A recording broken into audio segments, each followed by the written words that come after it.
bluff. It's the way that you really leave. One way that you on the defense.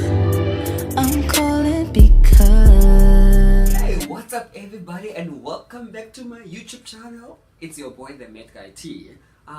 Let's just say we are on a roll. We are shooting videos. My inboxes have been going crazy. I know that when YouTuber says a lot of you have made this request for this video and I decided to shoot it, some people have a problem with that because they'll be like, no one asked for that video. But best believe there's people who've asked me, so how can I write my motivational letter for medical school applications? So I thought, let's just do a video to make sure that we are all on the same page on how to make sure that your letter stands out from the crowd.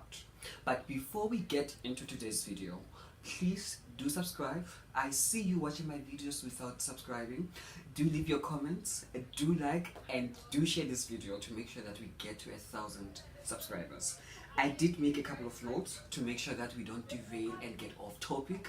And also, if this video quality is not very good, just know that it was shot using an iPad and not a camera. So please bear with me. We will get there, we will grow, and we'll get more equipment as time goes. So yeah, why would you need to write a letter for your medical school application? Well, probably if you're a grade 12 student, you don't need that. I mean, you guys have a lot of spaces. But if you are someone who has a degree already, who is working, who is married, the medical school will want to know, why would you want to leave all that for school? I mean, school isn't all of that.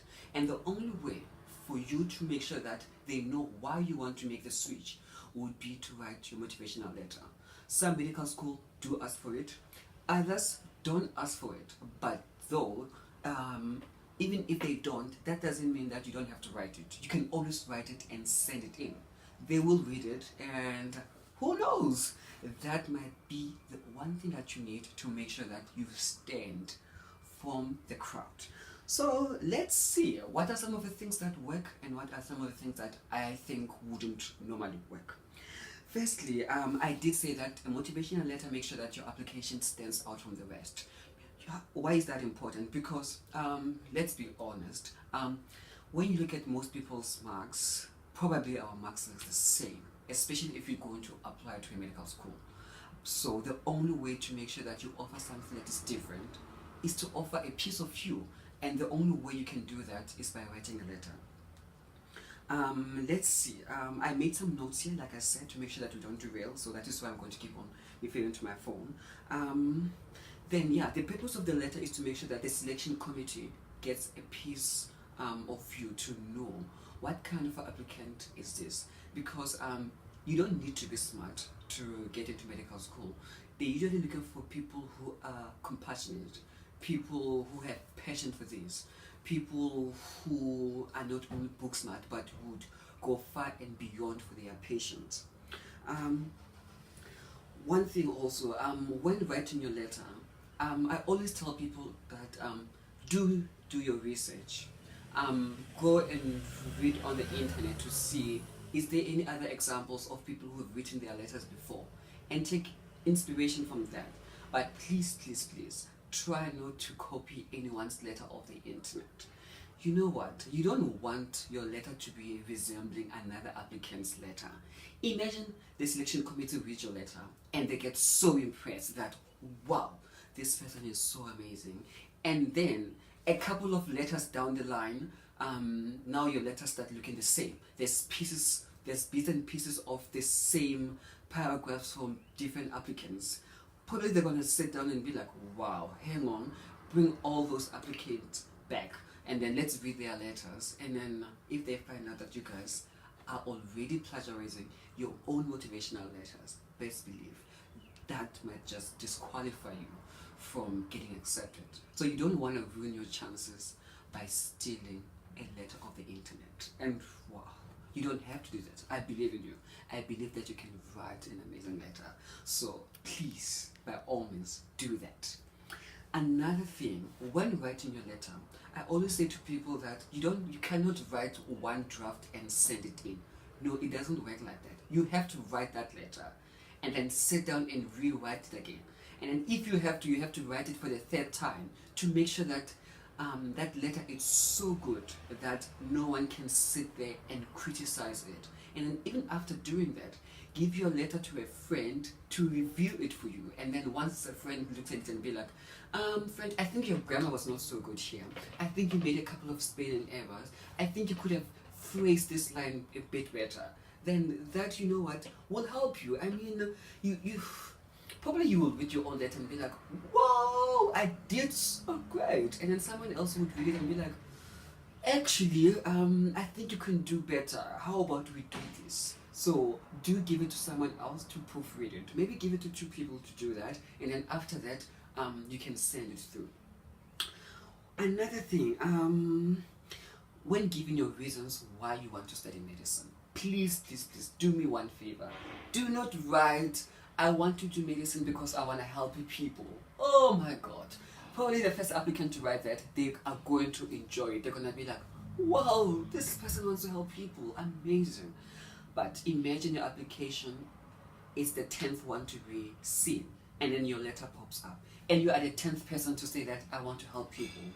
By that time, they are tired of people wanting to help other people because, wow, I mean, let's be original. Write something that's going to make you stand out. Everyone has a good story. I remember when I wrote my own letter, I had to think about it and be like, what is it about me that's going to make sure that I stand out from the crowd? And I remember that a lot of people don't want to do rural medicine. And I'm like, as someone from the rural area, I can capitalize on this. So on my motivational letter, I wrote that one of the reasons I want to do medicine is because I want to go back to my community at the end of my degree and serve my people. And I want to specialize in rural medicine one day. And guess what? They enjoyed that. Even during my interview, they were like, you know what? We really love that about you because a lot of people want to stay in the city. So here am I, using my rural background to get ahead in life. I mean, if I have to use my poverty to get ahead, best believe I will do that. So that was one thing that made me stand out. So find out one thing about you.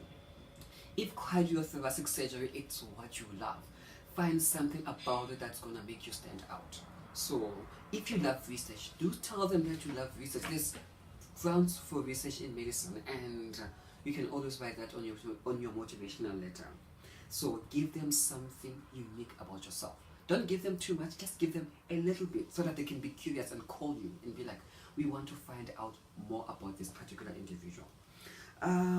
Sell yourself. This is like the one place whereby you can speak about yourself. You can brag if you have to. I mean, we say less is more, but you know what? We are trying to get into medicine here. So if you have to do the most, do the most. Give them everything. Like, they're not ready for you. They're not ready for your letter. I mean, give them that. All the juices. You know what? Make sure that they stand there and they salivate and they want to see this candidate. I believe in you. I believe in your writing capabilities. Also, what else do I write there? Get to the point. Yes, I know, like my video right now, probably I'm not getting to the point. But when you write your letter, get to the point very quickly. And then what we say about this is, don't tell them that I'm compassionate, I love helping people, and all of those. Show them. How do you show them? You tell them that there was a scenario in which 1, 2, 3 happened and I did this. In that way, you can show that, okay, your compassion will show on the activity that you did. In terms of saying I'm a team player, you can say that we're involved in this project as this number of people and my role was to do this in the team. And in that way, it shows that you are a team player without you having to say that I am a team player. Also, with the motivational letters, you can also ask someone else to write you a testimonial. What I did when I was at GovSys, I asked 2 of my lecturers to write testimonials. But now, the thing about testimonials is that other people already have templates in their computers for letters. They upset me so much because you'll ask one person for the letter and then they will give you. And then a friend of yours will ask the same person for the letter and then they will give them the letter as well. And then you compare the 2 letters. It is the same letter, word by word. And then be like, you know what, you could have said, no, I can't do this. And then, because I feel like if I ask you to write a testimonial for me, I'm expecting you to write something about me, write about the thing, how you know me, so that when I send your testimonial to the school, it's not something that's very generic. Because some letters are so generic that you read it and then you're like, this is not even me. This is something that is so general about any other student. So when you ask for testimonials, do ask from people who know you very well, people who will write a letter that's very unique to you, and attach that to your application. Yeah, so those are some of the things that I felt like they really stand out in writing your motivation. If there's still any other thing that you would want to know, especially about the application process, because now it is that time of the year whereby we are sending in our applications, please do leave your comments down below. If you have any other video suggestions regarding this topic, please do let me know, and then I'll see is it something that I can speak on. Then I will have to do a bit of research so that I don't come here and then speak a whole lot of nonsense. And the one thing about this video is that I wanted it not to be too long, so I wanted to combat it, make sure that it's straight to the point, and then it's also very short. So remember that for most universities, if you look at University of the Free State, you're looking at Stellenbosch University, their applications close end of May. 31st of May, they're going to close. They are not going to consider any late applications, so please make sure that you send your application on time. Even if you are waiting for a transcript or anything like that, please just send in your application as soon as possible. If you're looking at universities like Wits University, University of KwaZulu-Natal, Wusu, Sefako Makgato, I think they're going to close 30th of June. And then if you're looking at University of Cape Town, I think their closing date is somewhere 30th of October, if I'm not mistaken. So do make sure that you adhere to the closing dates. And the last point, if you do not meet the minimum requirements, please do not apply. Why am I saying this? Because schools get so many applications that I don't want you to waste your money and pay application fees to so many universities if your application is not going to be looked at. So if you don't meet the minimum requirements, what I suggest you do is upgrade your results, just do anything to make sure that you get to meet the minimum requirements at least. Because I asked the lady who works at our selection office a while ago, what do they look at? And then she said to me that the first thing that they do, they separate the applications into two groups.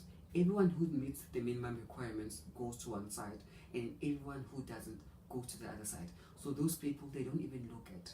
So after they are done separating those people from this group, then they still have about 4,000 applications of people who qualify for 300 spaces. So you can see that is a sad reality. That is why I'm saying that if you don't meet the minimum requirements, please try to upgrade your results and then apply again. But anyway, all the best with the applications. I do believe in you guys. And for all your Instagram messages, all your Facebook messages that you send me, the emails that I get, the random Twitter messages that I get, thank you so much. You guys inspire so much. Even when I'm tired and I don't feel like continuing, which is hardly never. Well, yeah, I'm always amped up about medicine. But anyway, thank you so much for keep believing in me, for saying that my story inspires you guys. Sometimes I look at myself and I'm like, this story is not really inspiring, but because you guys are saying it is, I'm starting to believe it. So continue to be great. All the best with your applications. Don't forget to subscribe, to comment on this video, to leave your footprints in terms of likes, and also do share this. We are on our way to 1,000 subscribers. Let's get there. Bye.